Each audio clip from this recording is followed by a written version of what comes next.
The disappearance of the Aral Sea is often cited as one of the most disastrous legacies of Soviet planning policy. Located in western Uzbekistan and Kazakhstan, it was once the fourth largest inland lake in the world.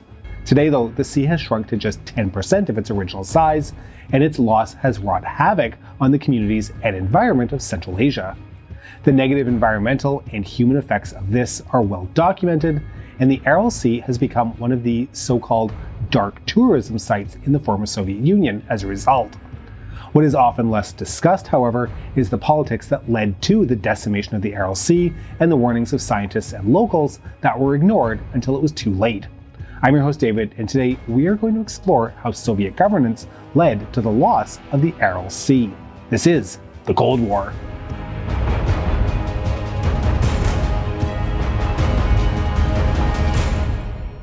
The rusting ships marooned in the middle of the Aral Sea desert are massive, haunting relics of Soviet central planning. They're pieces of history left behind and completely forgotten. But not all forgotten history is that massive. Sometimes it's literally sitting in your desk drawer. A huge thank you to CoinCheck for sponsoring today's video. I was actually going through some old boxes recently and found this. I knew it was old, maybe Cold War era, but I had absolutely no idea what it was, exactly where it was minted, or if it was worth anything. Google searches were giving me nothing. So I tried the CoinCheck app. It's incredibly simple. You just open the app, point your camera at the coin, and snap a photo. In seconds, the AI does all the work. It identifies the coin, gives you the origin, the year, the mint details, and here's the best part, an estimated market value. Okay, wait, I thought this was just random pocket change, but it's actually a 20 kopeck coin from the Soviet period. Whether you have just a jar of old foreign currency gathering dust, or you want a built-in portfolio tool to track an entire collection, CoinCheck works on any coin from any country. You might already own something rare and have no idea. Scan your coins today, download CoinCheck right now using the link in the description and the pinned comment. Now, let's get back to the environmental fallout of the Aral Sea. Fed by the Amudarya and Sirdarya rivers, for centuries the Aral Sea served as a vital resource for the people of the Aral Sea Basin and Central Asia as a whole. Indeed, in a region where the majority of the landscape consists of steppe and desert, the sea was quite literally an oasis for those who lived on its shores and the many travelers who traversed the old Silk Road. Containing nearly 90% of Central Asia's surface water, it quickly developed as a fishing and agricultural hub and supported nearly 75% of the region's population. Irrigated agriculture in the basin thus long predated the Tsarist and then Soviet empires, but crucially, during this earlier period, farming was small scale, enough so that it avoided negatively impacting the sea. This sustainable ecological balance continued for generations and enabled the sea, its surrounding ecosystems, and its people to flourish. But if you've seen any of our previous videos on the Central Asian republics, you'll know that the region's colonization by the Tsarist Empire in the 19th century led to a drive to modernize these lands. You'll also know that a key tenet of this was, of course, expanding cotton production. This led to the construction of irrigation lakes, which were created by diverting river water. The introduction of these and other more modern agricultural practices prompted some scientists to warn of overdevelopment in the Aral Basin as early as 1908. But nevertheless, it was not until Central Asia was incorporated into the Soviet Union in 1924 that the region's agricultural expansion really took off. While Vladimir Lenin was generally more pragmatic in his economic approach, his successor, Joseph Stalin, was much more radical. When he instituted the first Soviet five-year plan in October 1928, its central idea was rapid industrialization and the forced collectivization of agriculture to transform the Soviet Union into a modern superpower. For Central Asia, this meant becoming an agricultural powerhouse focused on cotton.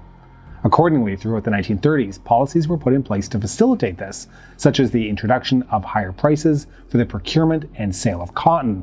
With this, production reached 2.24 million tons per year by the 1940s. Luckily for the Aral Sea region, it initially did pretty well out of these policies.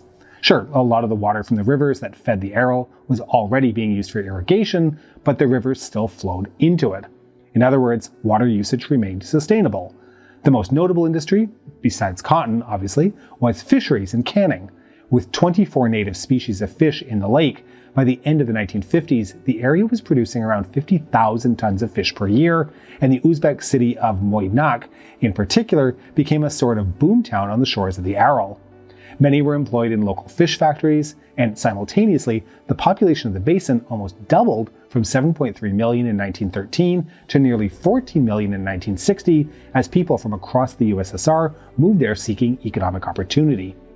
However, as you'll probably have figured out given the topic at hand, all this growth came at a cost, and this was not lost on Soviet scientists.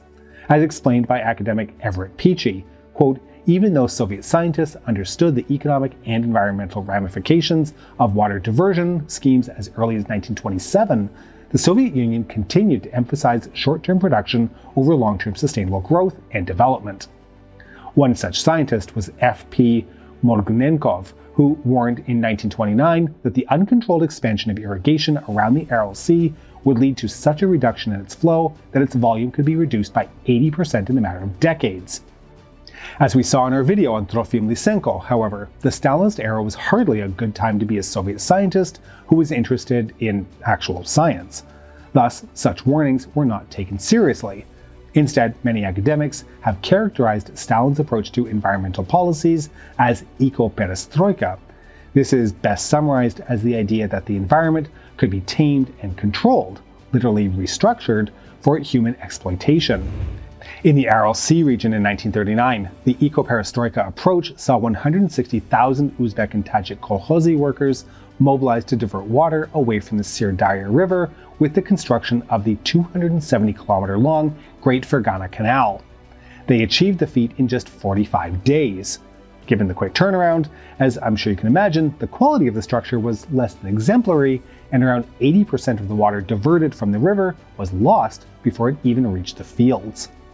Though it did not have an immediate negative effect on the sea, by the 1950s, a modest decline in the volume of the Aral was noted by scientists. Jumping ahead a few years to 1953, when Nikita Khrushchev began his path to replacing Stalin after the Vozhd's urine-soaked death, there were many obstacles standing between the new Soviet leader and the USSR's post-war recovery. The lack of self-sufficiency in food and agricultural production was one such pressing issue, and Khrushchev's answer to this was the Virgin Lands Campaign, which sought to dramatically increase agricultural production in swaths of underutilized land in Siberia and Central Asia. Planners in Moscow thus created a plan to increase the land use for agriculture in the Central Asian republics from 4.6 million hectares to 7 million hectares by 1990. To do this, more of the water from the Amu and Sir-Darya rivers would have to be re-diverted. Thus, in 1954, construction began on the 450-kilometer-long Karakum Canal, a pet project of Stalin's that had been on hold since the outbreak of the Great Patriotic War. When it was completed in 1958, it diverted about 20% of the water from the Amu Darya River to cotton fields in Turkmenistan and Uzbekistan. Reflecting the mood of the time, one Soviet scientist wrote that the party and the Soviet government are doing everything possible to transform nature, to do away with deserts, to attain a further rise in agricultural productivity. The grand projects outlined by Stalin's genius will make it possible to master the forces of nature in the USSR. Evidently then, eco-perestroika had outlived Stalin, so why stop there? As we've covered before, cotton and agricultural output did grow considerably in the 1950s as a result of these policies, and in the context of the period, the consequences just didn't matter. Ultimately, the Soviet economy was doing well, perhaps even better than that of its Cold War rivals in America. Khrushchev thus shared the view that Soviet mastery of the environment would be one of the crowning achievements of socialism and modernity. Accordingly, he instructed planners to take agricultural production in Central Asia even farther, and in the late 1950s, they recommended that the Amu Darya and Sir-Darya should be completely diverted to irrigate the desert. The construction of a series of dams followed, and then so too did 40,000 kilometers of canals. Obviously, we now know the effects of the decision, but did the Soviets? Well, the unsurprising answer is yes, they absolutely knew. The thing is, though, in the Soviet Union, it was ideology über alles. Philip Micklin summarizes the situation. During planning for a major expansion of irrigation in the Aral Sea Basin conducted in the 1950s and 1960s, it was predicted that this would reduce inflow to the sea and substantially reduce its size. At the time, a number of experts saw this as a worthwhile trade-off. They based this calculation on a simple comparison of economic gains from irrigated agriculture against tangible economic benefits from the sea. Indeed, the ultimate shrinkage of the Aral to a residual brine lake, as all its inflow was devoted to agriculture and other economic needs, was viewed as both desirable and inevitable. So yeah, it's safe to say that the Soviets were aware of the risks. Few could have predicted, however, just how immediate and catastrophic the effects would be. To start with the Aral Sea itself, by 1975, the level of the sea had already dropped by 4 meters and significantly receded from the shore. The 24 species of native fish we mentioned earlier, well, that number became just 4. As you might expect, this had a significant knock-on effect on the local fisheries and canneries. By the mid-1960s, the average annual yield of caught fish had halved, and Soviet authorities issued an emergency decree to import fish from as far away as the Pacific and Baltic Seas in a desperate attempt to keep the factories open. However, with the industry losing the equivalent of $10 million a year, this was a rather fruitless endeavor. The negative effects of the diversions were also not limited only to the immediate shorelines as the Soviets had expected.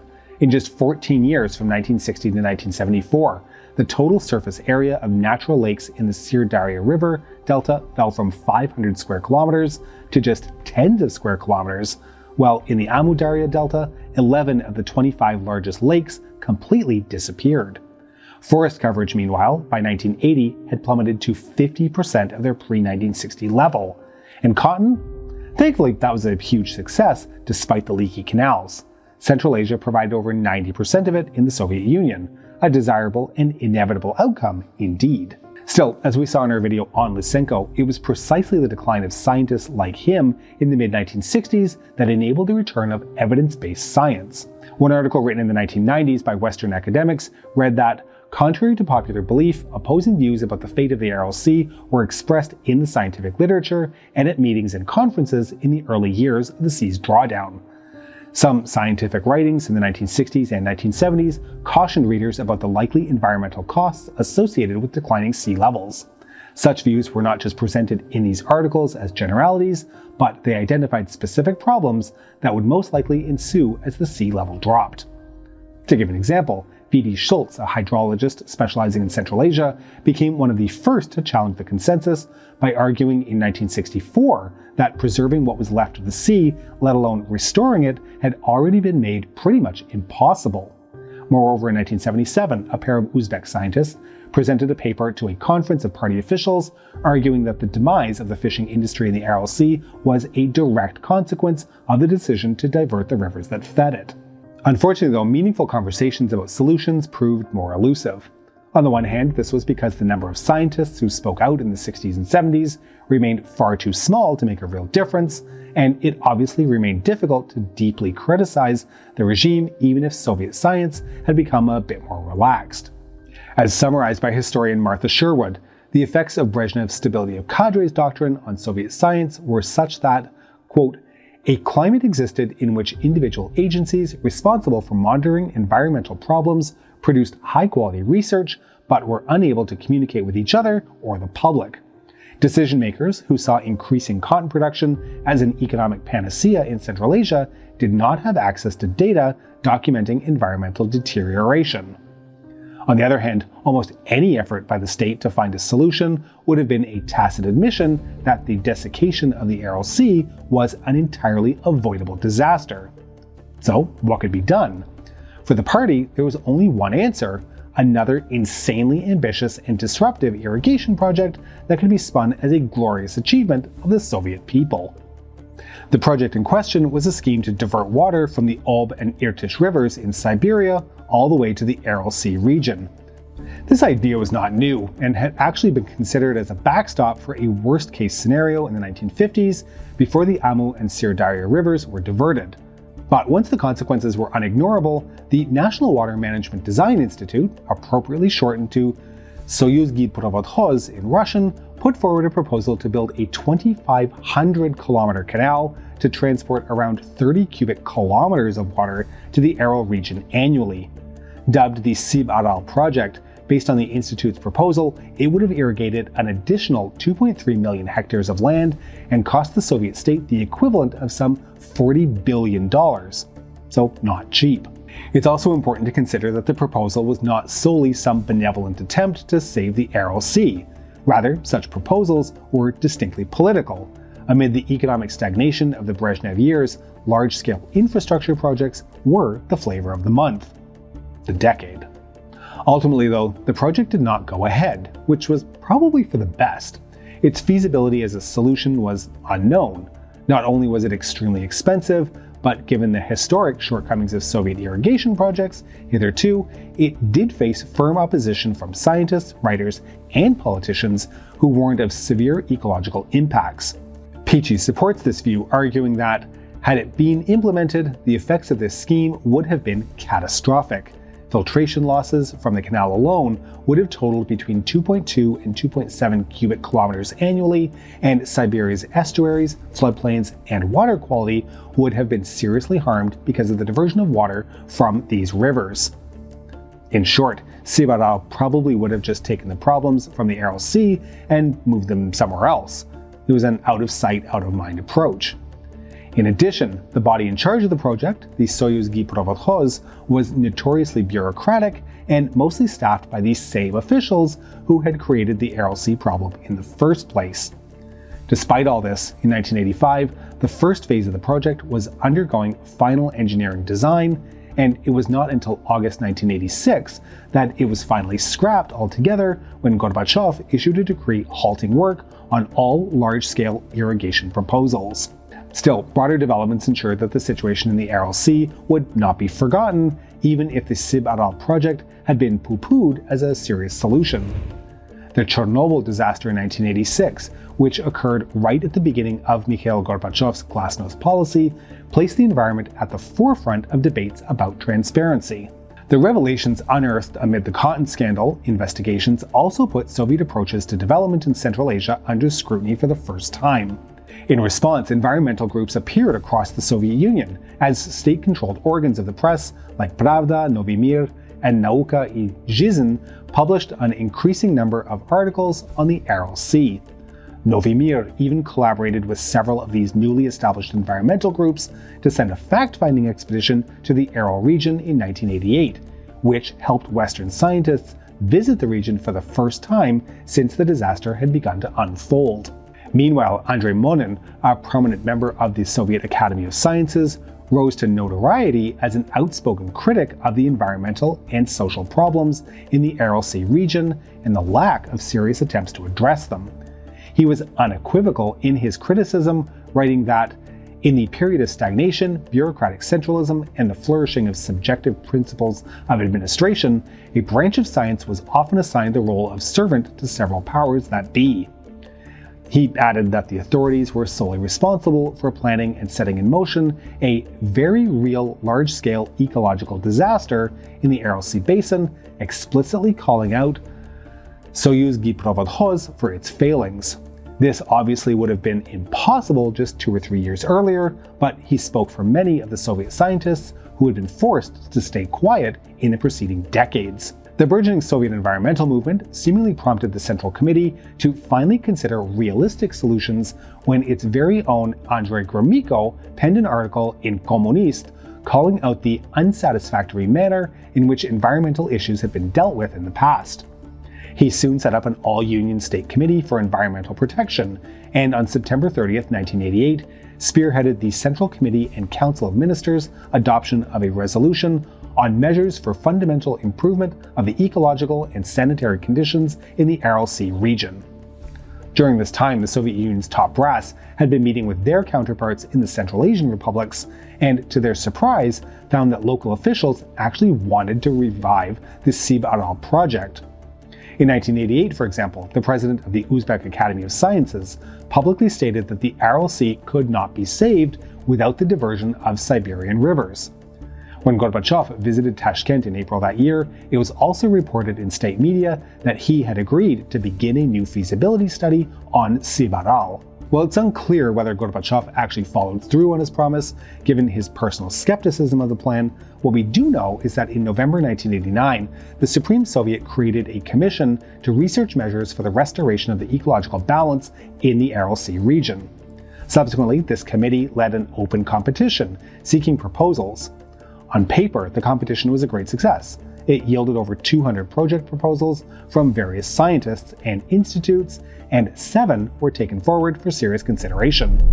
The problem, however, was that it was 1989. The Soviet economy was crumbling under the weight of perestroika, and there was no money available to fund the transformative plans that were required. On paper, then, the Soviet government was committed to addressing the problem, but what could realistically be done?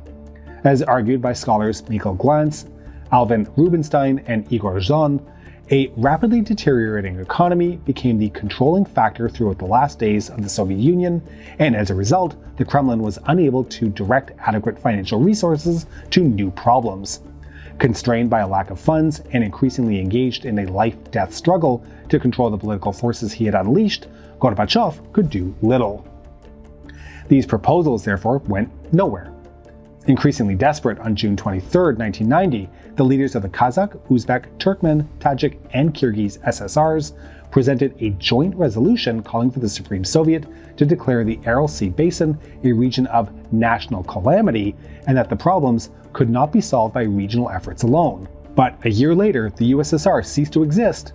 They would no longer have a choice. Since the Central Asian republics gained independence in 1991, a saying has emerged in the Aral Sea Basin: if every specialist brought with them a bucket of water, the sea would be filled again. This reflects two truths. The first is that, for sure, the influx of specialists from the West and the fall of the Iron Curtain has given us a much better understanding of the human effects of the disaster. We now know that at least 100,000 people have been displaced due to the loss of the sea, and that the region continues to be massively socioeconomically disadvantaged. We know that infant mortality rates have exceeded 80 per 1,000 newborns in some years, and that the children of the basin are disproportionately affected by gastrointestinal issues and cancers. We know that 70 to 80% of the population suffer from various diseases related to the loss of the sea. We also have a much better knowledge of the long-term effects of the climate. Summers are hotter, winters are colder, and millions of tons of salt and fertilizer runoff are lifted from the barren seabed every year and dispersed around the region in huge dust storms. All of this only makes illnesses more likely, and of course has knock-on effects on the environment, the water supply, and agriculture. As of 2026, the sea has split into 2 much smaller lakes, the North and the South Aral, which together constitute just 10% of the sea's original size. The other truth the saying reflects, though, is that in the post-Soviet era, a solution has been no easier to come by. And we need to ask ourselves, why? Well, the answer lies in the colonial nature of Soviet rule in Central Asia. As we've mentioned in previous videos, the Central Asian republics had never been independent before the formation of the USSR. The borders drawn up by Stalin in the 1924 demarcation didn't necessarily make sense, and the republics did not enter independence with a strong sense of national identity or statehood either.